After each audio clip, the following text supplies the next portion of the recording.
Il n'y a pas grand-chose à dire. Hein. Quand tu t'imagines la soirée dans ta tête, tu te dis voilà, j'aimerais bien déjà faire un bon match pour la dernière, j'aimerais bien qu'on gagne. Après, tu fais un bon match, tu gagnes, tu mets le panier de la gagne. Un tir un peu compliqué, donc non, c'est le scénario parfait. Voilà, ça a été une saison pas facile, mais contrairement à la saison dernière, on finit sur une belle note, donc c'est bien, c'est bien. Tout le monde partira tranquille.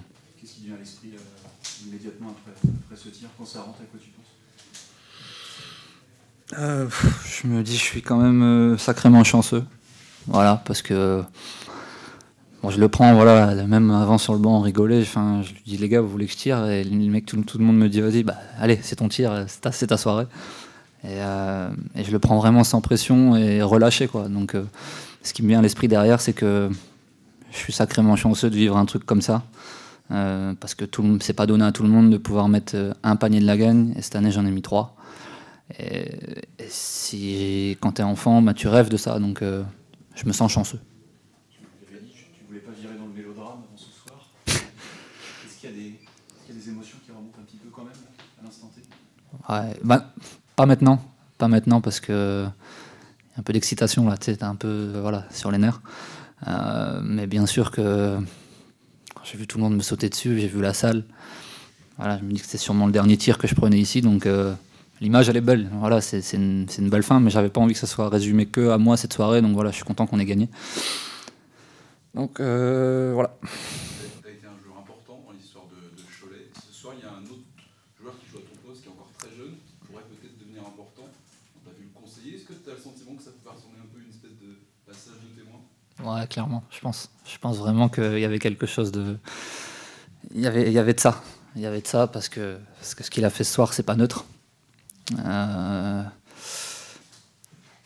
Et c'est pas évident parce que tout le monde va dire forcément il aurait dû jouer avant, la saison aurait été meilleure, Kylian méritait de jouer. Mais c'est pas évident pour nous, pour le groupe, pour le coach de l'intégrer parce qu'il est pas là. Et il a ses cours et c'est pas voilà. Il a tout le talent du monde, on le sait, mais il y a une notion aussi de travail quotidien qui entre là-dedans et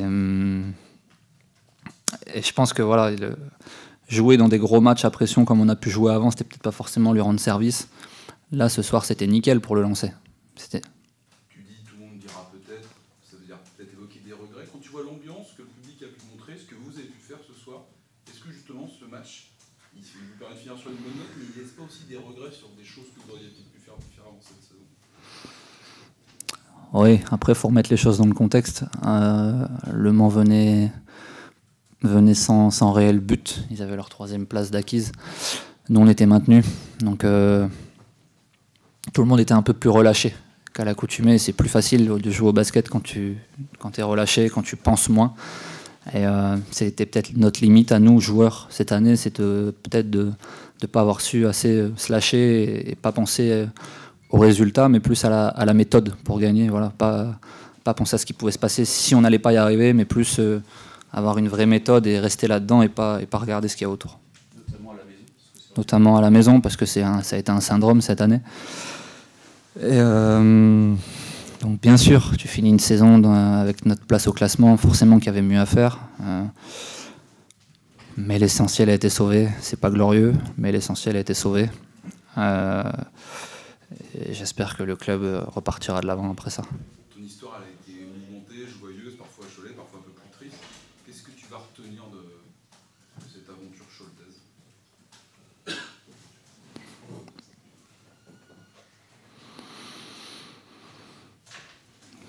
Toutes les personnes hors du basket que j'ai pu côtoyer. Toutes les personnes, toutes les rencontres que j'ai pu faire ici et l'accueil que j'ai pu avoir ici. Voilà. Il s'est passé plein de choses sur le terrain, mais le terrain, ça reste bien sûr, c'est notre métier, mais ça reste un jeu. Mais j'ai tissé des liens avec des gens qui sont autres que du basket. Et c'est beaucoup plus fort, et c'est ça qui restera quand j'aurai 40 ans et que Roussel, le basketteur, personne ne connaîtra. Par contre, j'aurai tissé des liens humains avec les gens. Et c'est ça que je veux garder. T'as pas encore 40 ans, t'as encore un devant toi. Dans quel projet t'as envie de t'inscrire, même si tu ne connais pas forcément le nom de ton club? Je sais pas. Voilà, on va être honnête, hein, je suis de bonne humeur, donc je vais être honnête. À l'heure actuelle, j'ai rien du tout. Rien du tout. Voilà. Tout le monde... j'ai des envies, moi, mais voilà, j'ai rien du tout. J'ai juste décidé de tourner la page ici, parce que je sentais que c'était une fin de cycle et que ça allait être une reconstruction, et que j'avais envie de passer un cap. Voilà, j'ai 28 ans, comme tu l'as dit, donc j'ai envie de vivre d'autres choses, de jouer pour d'autres émotions, et de gagner. Voilà, on aspire toujours à aller jouer un peu plus haut. Donc voilà, je vais essayer de rentrer dans un projet comme ça, jouer les playoffs, jouer pour gagner des choses. Voilà, c'est ça mes envies, mais après, il y a ce que tu as envie, il y a ce qui est forcément possible ou pas. Pour l'instant, j'ai aucun club, donc voilà, je suis ouvert à tout. Qu'est-ce que tu garderas? Parce que c'est ton départ ce soir, c'est aussi celui du coach. Qu'est-ce que tu garderas de ces 2 années avec Philippe Hervé notamment? Je lui dois énormément. Je lui dois énormément parce qu'en arrivant ici, il m'a dit je te connais pas, t'es qui, enfin voilà. Et ça m'a piqué.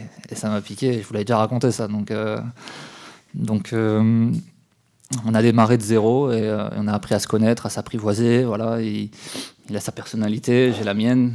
Je suis pas parfait, il l'est pas non plus, mais il m'a apporté vachement sur le terrain. C'est un grand technicien, un grand tacticien. Et je lui dois beaucoup parce qu'il m'a fait confiance. Il avait même peut-être des fois plus confiance en moi que moi je pouvais avoir en moi-même. Donc super rencontre, super relation au quotidien. Et je lui dois beaucoup parce que j'ai pu franchir une étape dans ma carrière. Voilà, j'ai fait des choses que je ne me pensais pas capable et j'en suis content. Donc merci à lui. Quoi, par exemple? Réussir.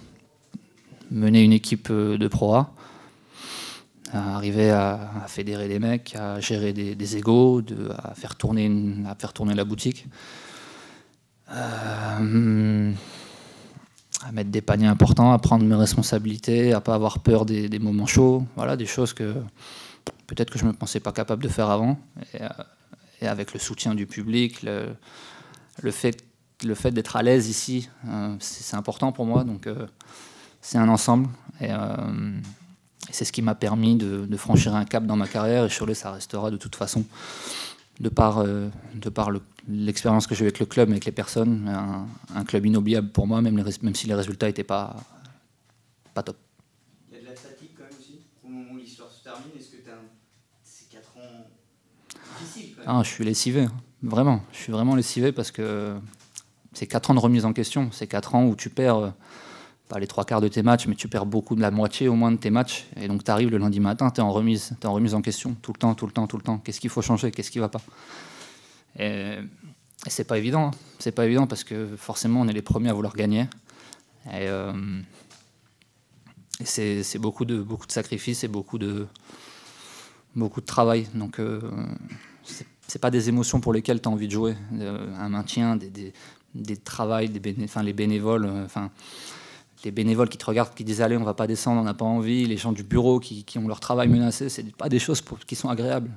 Un coach menacé, Laurent Buffard qui se fait couper, c'est pas des choses que tu as envie de vivre quand tu es basketteur. Donc voilà, ça a fait partie de mon histoire ici. Et c'est une grosse raison de ma décision de partir, c'est que ça n'a pas été facile au niveau résultat collectif et que j'ai envie de voir autre chose. Est-ce que tu es inquiet pour l'avenir de ce club? C'est compliqué quand même ce qu'il vit depuis plusieurs saisons. Ouais, mais l'essentiel est toujours sauvé. Il y a toujours, bien sûr, ça râle, ça bougonne, mais quand il faut pousser, ça pousse. Et voilà. Donc tout le monde est mécontent. Les dirigeants sont mécontents, le public est mécontent, les joueurs sont mécontents. Tout le monde est mécontent des résultats. Personne n'est content d'être dans le fond du classement, mais je suis pas inquiet parce que ce que les jeunes ont montré ce soir. Ça laisse présager quelque chose de bien, mais pas que. Il y a des personnes qui sont compétentes dans ce club et il y a énormément de bénévoles et il y a un public fidèle. Donc, et les gens du bureau sont dévoués, donc je suis pas inquiet. Non. Faut juste trouver la bonne formule pour que ça remonte. Est-ce que tu as un regret en particulier? C'est quelque chose comme ça qui te vient à l'esprit, naturellement?